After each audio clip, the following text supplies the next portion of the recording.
Coming up next on Third Down Chirp, we'll take a look back at last weekend's game against the nationally ranked Tigers. We'll talk about the Ball State offense moving forward, and we'll break down this week's matchup against that team in Bloomington. Third Down Chirp starts right now.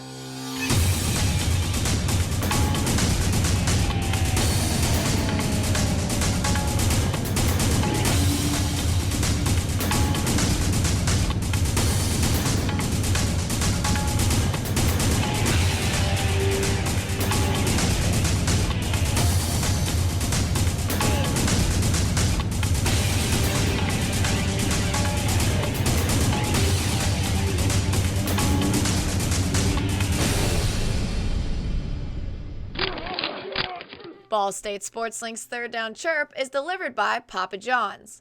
Better ingredients, better pizza. Visit papajohns.com today for more info. Hello and welcome into week 3 of Third Down Chirp for the 2012 season. I'm your host, Chris Renkel, joined always by Pat Boylan and Timmy Fogarty. Guys, it's rivalry week, and we look forward to this all year long. Nothing like rivalry week to get you pumped up for some football. Indiana versus Ball State. This week, though, Chris, pretty tough to beat. A game where Ball State, they're looking for number 3 in a row, and Indiana desperately wants to avoid it. It should be a lot of fun in Bloomington. Ball State getting into the meat of their schedule. An ACC opponent last week, a Big Ten opponent this week. Hopefully this Saturday night down in Bloomington, they can rebound a little bit. And before we take a look at this weekend against the Hoosiers, let's take a look back last weekend at Death Valley as the Ball State Cardinals took on the 12th ranked Clemson Tigers. It was the home opener for Clemson, and what an atmosphere it was in front of 80,000 plus fans screaming and yelling as Ball State and Clemson kicking off. Ball State taking on Clemson, the Tigers home opener, 80,000 plus on hand, and it was the Clemson offense early on. Andre Ellington from 8 yards out, but other than his 2 touchdowns, Ball State did a pretty good job stopping the electric running back. Yeah, but Ellington, you'll see here one more time, those 2 drives capped off far too easy by Easy Run. But Clemson not the only ones getting it done on the ground. Horactio Banks, the redshirt freshman, makes a move, makes a man miss, and he's off to pay dirt, a 54-yard touchdown run for the freshman. Banks, such a patient runner, shows right there what he can do, explodes through the hole and goes for 6. But the problems were just starting for Pete Lembo and the Cardinal defense. Here's Tosh Boyd, he finds DeAndre Hopkins over Jason Pinkston. Really, they had no answer for Hopkins, and Steven Schott, another strong showing. He would tack on a field goal, but in this one, it was all about DeAndre Hopkins and Tosh Boyd. Yet again, Boyd to Hopkins, and no one's going to catch him. Yeah, Jason Pinkston getting beat for a second time in this game by DeAndre Hopkins. A lot of talent, though, from that receiver. Cardinals not giving up. Fourth quarter, Tony Williams, he's going to take the ball. First game in 2 years, drags his defender into the end zone. Ball State makes it respectable in the end, 52-27 the final.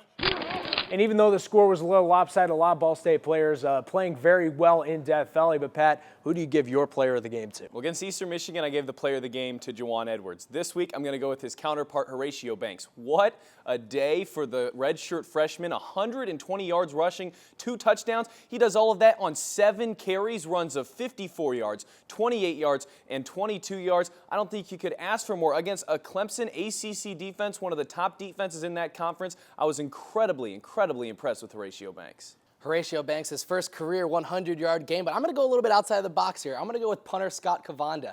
Cavanda, 5 punts on Saturday, an average of 50 yards per punt, 3 of them inside the 20 and 2 of them inside the 5-yard line. Cavanda just absolutely had himself a day and was just booming the ball all day long. The non-conference season chugging right along as we take a look around the MAC presented by Fox College Sports. Starting off in the MAC East, Ohio looking like the early favorite to win the conference, 51-24 over New Mexico State. Well, New Mexico State not an opponent of the caliber of Penn State, but still a good win for Ohio, and they're now 2-0. Bowling Green gets their first win of the season over Idaho, 21-13. Bowling Green surprisingly last week hangs in there down in the swamp against the Gators. This week, an 8-point win against the Vandals. In the MAC West, Western Michigan turning things around quickly, a 52-21 winner over Eastern Illinois. And in week 1, Western Michigan really struggled to move the football against Illinois. So add Eastern in front of it, things change completely. 52 points. Quarterback Alex Carter, quite a day for the Broncos. Eastern Michigan falls to Illinois State 31-14. The Eagles struggling early. Eastern Michigan struggled, starts off the season 0-2, but Illinois State are picked by a lot of people to make it to the FCS National Championship. And when the dust settled from this weekend, Ball State still at the top of the conference with that 1-0 in-conference record. The rest of the conference hasn't started playing each other yet.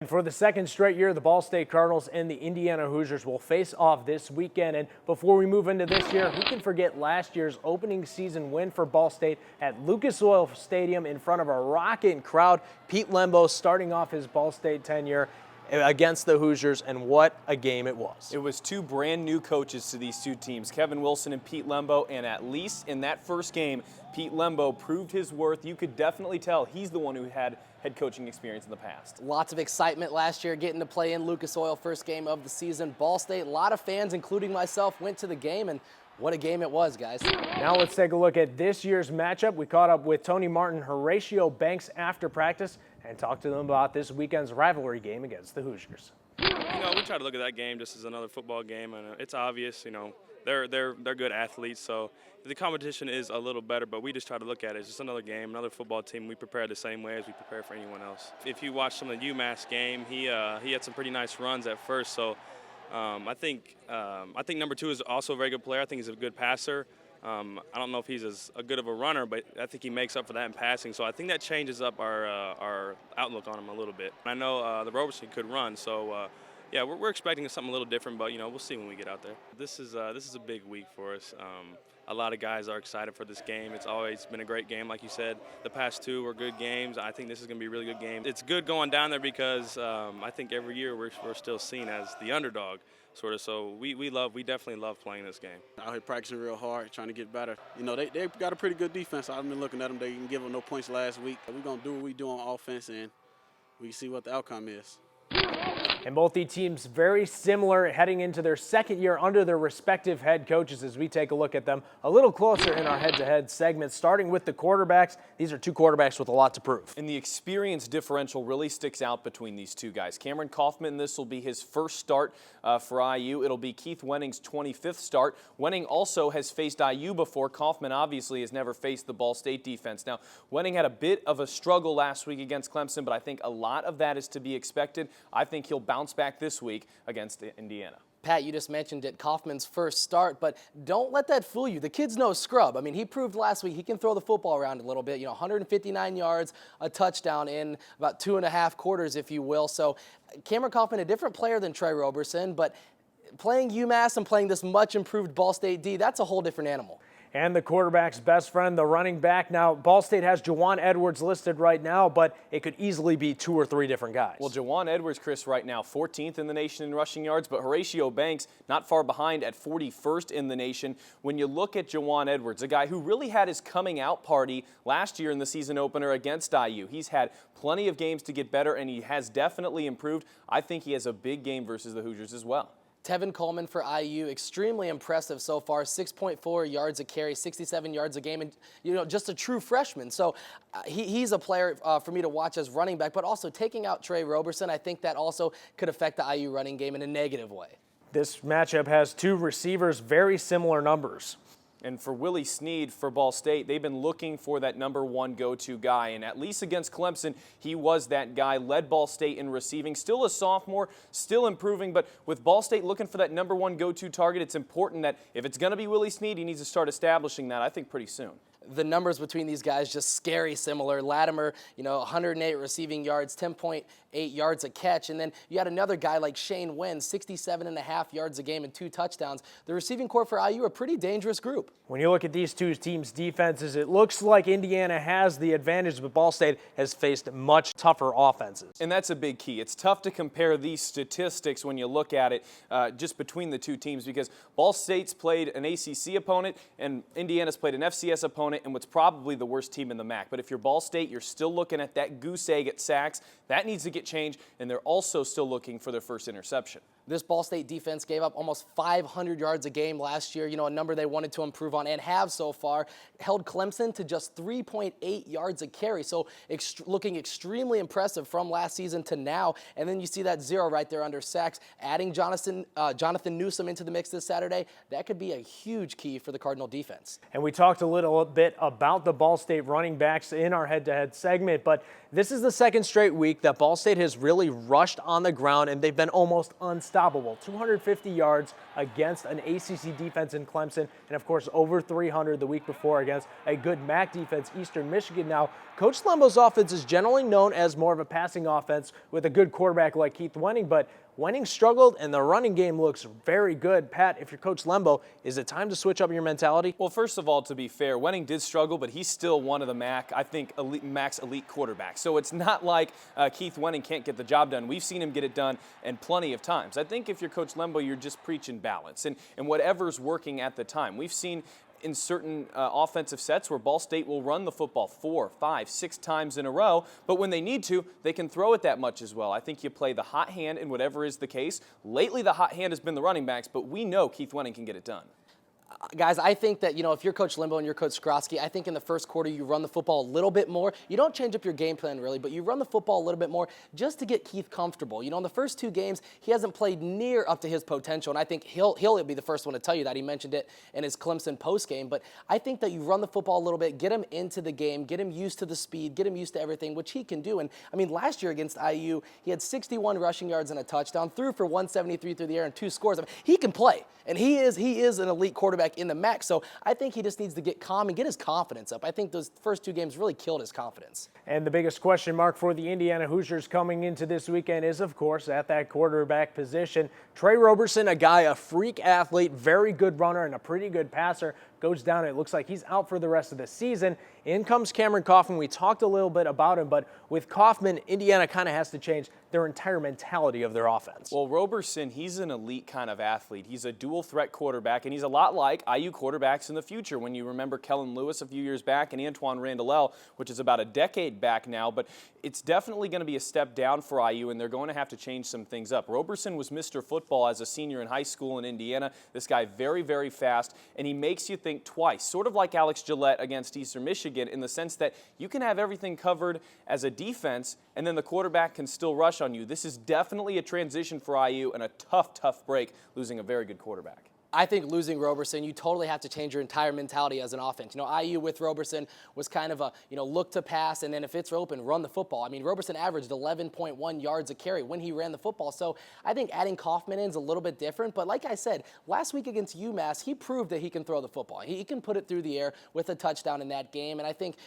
adding him to this offense, he has some weapons on the outside, guys. He really does. So I think with his arm strength and he can make some of the throws, I think it's still going to be kind of difficult for Ball State to defend. But losing a guy like Trey Roberson, you can't say it enough how much that hurts your offense. It hurts their offense, but Kevin Wilson used to dealing with more pro-style passers like he had at Oklahoma, so it'll be interesting to see how that plays out. And Ball State going for win number 3 in a row against the Big Brothers down in Bloomington. Pat, if they want to get that 3rd win, who's going to have to play well? I want to pick the running back unit as a group, but I'm going to pick Horactio Banks. I think Juwan Edwards will have a good day, but the reason I pick Banks is this. You go back to the Indiana State game, IU's opener, and they have a small, quick running back named Shakir Bell who tore up Indiana and was pretty much the reason why Indiana State nearly came away with a victory at Memorial Stadium in Bloomington. Banks fits Shakir Bell fairly similarly. He's very fast. He's a little bit smaller, not near as small as Shakir Bell, but he's smaller. He can get inside those tackles, and if you miss on him, he can be off to the races.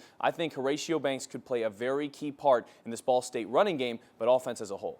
Guys, I mentioned him earlier, and I'm going to keep preaching it because he's that important to this offense. Keith Wenning, he's my player to watch, and he has to have a good game for Ball State traveling down to Bloomington. He proved last year against this IU team that he can play. The kid can go out there and he can ball. He had 61 yards on the ground, a career high, a touchdown on the ground. He had 23 of 29, which is just, great accuracy, showing that throughout the game, 173 yards. But the key, he didn't try to do anything special. He just did what Coach Skrosky wanted him to do. He completed the passes he was supposed to complete, and then the offense just opened up for him. And I think now, with those 4 running backs, if Keith can start to catch on fire, it's just going to open up that ground game that much more.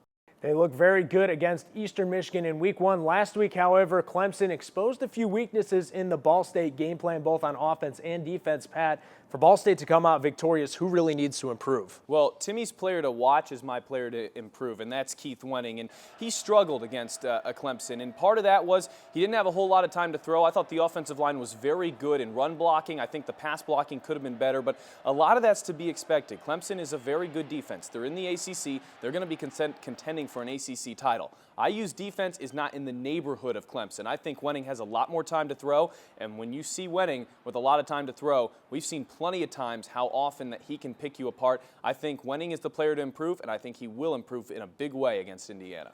My player to improve, I'm going to go with the group. I'm going to do what Pat did. I'm going to go with the receivers. I think that this core group, there's so much talent and so much speed and so much just explosiveness. If they can all come together and play like the games that they can play in, like at the same time, I think they can really make some noise. And, you know, Jamil Smith had a great game the first game. Last week against Clemson, pretty much non-existent. Willie Snead stepped up. So hopefully this week you can get Connor Ryan to step in. You can get Zane Fakes to step in. Willie Snead, you know, all those, Jamil Smith, those guys, if they can all come together and have the games that they're capable of having at the same time, this is going to be an explosive offense, guys. Now, these two teams, as we said before, very similar. So, Pat, what's going to be your key to game for Ball State? My key to the game is the play on the lines, the O-line versus the D-line, and we saw against IU at Lucas Oil Stadium, Ball State dominated these two battles, and it really was the difference in the game. Otherwise, I think both teams played fairly similarly, but Keith Wenning had time to throw. Juwan Edwards and Barrington Scott had holes to run, and on the other side, Ball State was pressuring Edward Wright Baker, the IU quarterback at the time, with a lot of linebacker blitzes. And you've got an offensive line for Ball State that pretty much everyone is back. You return 4 or 5 starters. It's the most experienced offensive line in the nation. And on the defensive line, you're getting Jonathan Newsom for his first game, the Ohio State transfer. I think Ball State at least stands a pretty good chance to own the offense and defensive lines again. For me, guys, it has to be a balanced offense. I think if you can get all the keys to work together for this Ball State offense, they can really create some problems for IU. And like I said, Wenning's capable of doing against this IU team. He's proved that. The running backs, Tony Williams played last week, and he showed you, just in one drive, what he's capable of doing. So if all the things are working together and all the keys and the pieces of the puzzle are fitting together at the same time, look for a 50-50 run-pass split or a 60-40. If they can get that offense to stay balanced, I think that it's going to be extremely tough for this IU defense to hang with them for 4 quarters.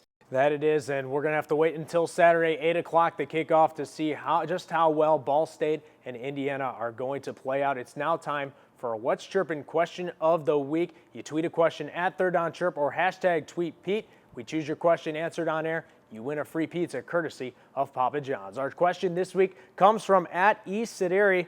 How big of an impact will Jonathan Newsom be able to have against the guys down south? He's a Big Ten steal for the Cardinals debuting. Pat, I know you and I have talked off camera, but we're extremely excited to see how good Jonathan Newsom is. He looks very good in practice. How big of an impact do you think he'll have? Well, I think that's a fair point. We've yet to see him play, so it's tough to take too much analysis. It's tough to take practice and put it into real-life game scenarios. But here's what we do know. This kid started a couple games at Ohio State as a sophomore. So he had the ability to start at Ohio State for a while as just a sophomore.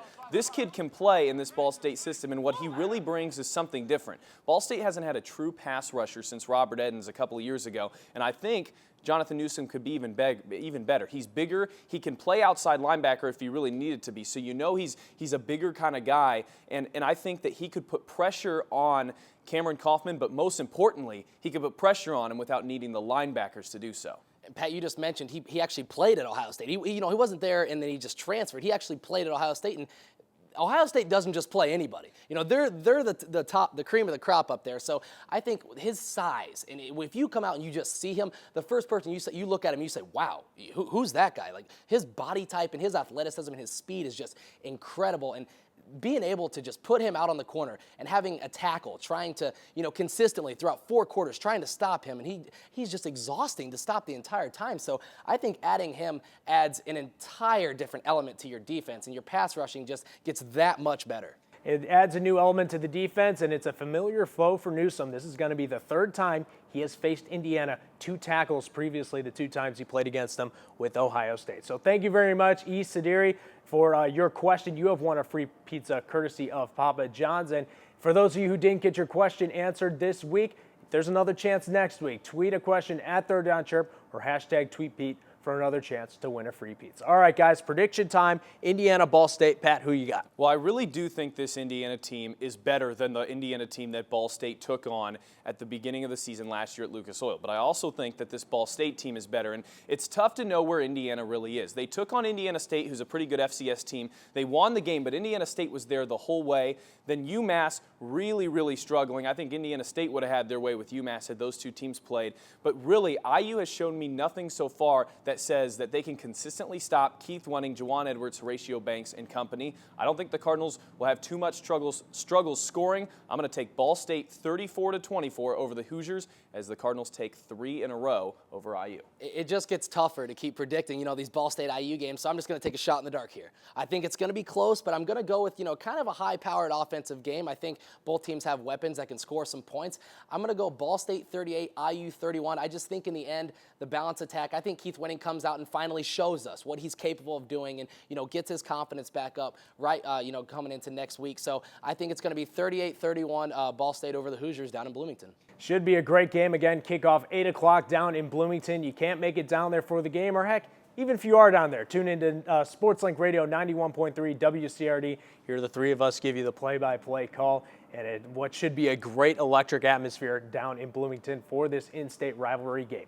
That's going to wrap up this episode of Third Down Chirp. For the latest in Ball State sporting news and stories, find our social media sites. Like us on Facebook, follow us on Twitter. Just search Ball State Sports Link. You can also catch all of our shows on Fox College Sports, Comcast Indiana, and WIPB locally in Muncie. So until next week, hopefully we're talking about a third Ball State win over Indiana in a row. I'm Chris Renkel. He's Pat Boylan. He's Timmy Fogarty. Go Cardinals. We'll see you next week.